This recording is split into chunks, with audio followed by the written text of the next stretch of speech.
สบายดีมื้อนี้ได้มาสัมภาษณ์เจ้าสบายดี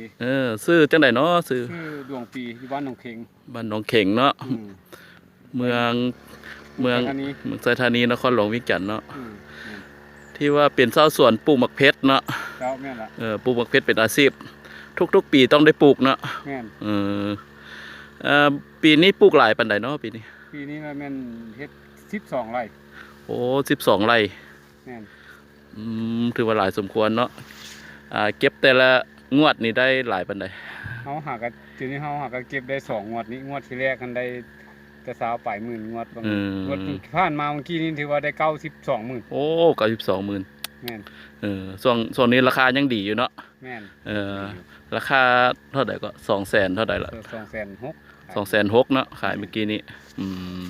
ก็คิดเอาเบิ่งรายได้การปลูกมะเพชรนี่ถือว่าเป็นรายได้ประจำเนาะเจ้าแม่นสร้างชีวิตในเฮาดีขึ้นแม่นก็คือเป็นอาชีพที่ว่าดุมันแม่นล่ะเฮ็ดอยู่หัวอยู่สวนเนาะบ่ได้เมื่อบ้านเมื่อเฮือนซ่านน้ำเพิ่นเนาะบ่เห็นบ้านแล้วตรงเฮ็ดสวนต่อไปเฮามาเลาะเบิ่งสวนมะเพชรเนาะเลาะเบิ่งมันเป็นมากหลายส่ำใดเพิ่นใส่ปุ๋ยตัวใดเนาะใส่ปุ๋ยน้ำอันน่ะทางตู้นาโนแล้วเพิ่นได้เอามาเผยแพร่ให้ชาวสวนเฮาก็ได้นำใส่ตัวนี้ล่ะก็ได้ผลดียาตัวนี้น่ะเจ้าเป็นปุ๋ยชีวภาพเนาะเจ้าแม่นเฮาฉีดมันบ่มีกลิ่นเหม็นกลิ่นหยังเนาะเป็นปุ๋ยที่ว่าปลอดภัยฉีดกับมะเพชรก็งามเนาะเป็นมากหลายเอามาพิสูจน์เบิ่งเนาะว่ามันเป็นมากหลายส่ำใด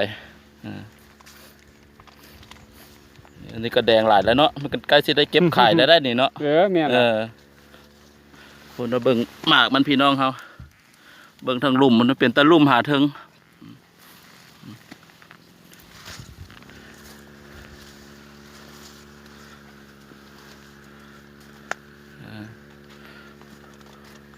มีแต่สวนมะเพชรนี่ความงามมันสูงเกือบเพียงคอเนาะลิบหัวบางบอนเนาะบางบอนกะต่ำกะมี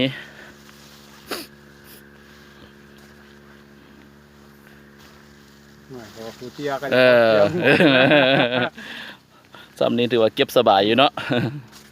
บ่สูงบ่ต่ำถ่ายให้เบิ่งหลายมุมเนาะ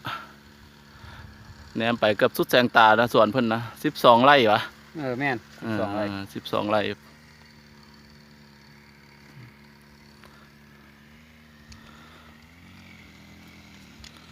มามุมนี้อยากมืดหน่อยหนึ่งแล้ว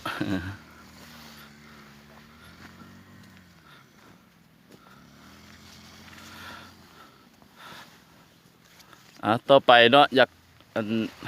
ให้เพื่อนนั่นฝากฝังเรื่องการใส่ปุ๋ยเนาะอยากให้ส่วนชาวสวนที่ว่าเฮ็ดสวนน้ำกันเนาะหันมาใส่ปุ๋ยตัวนี้เนาะมันปลอดภัย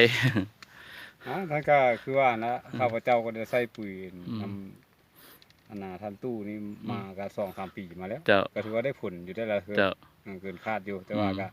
ผู้ใดคันยังบ่ใส่ก็ทดลองเบิ่งซะก่อนค่อยฮู้คันบ่ทดลองก็สิบ่ฮู้เฮาลองเฮาเห็นผลแล้วก็สิว่าให้คำตอบโดยท่านละขอขอบใจหลายๆเนาะที่ให้สัมภาษณ์วันนี้จะขอขอบใจลุงปีเนาะซื่อเนาะเจ้าแม่นเจ้าอยู่บ้านหนองเข็งเมืองไซธานีเจ้าขอขอบใจ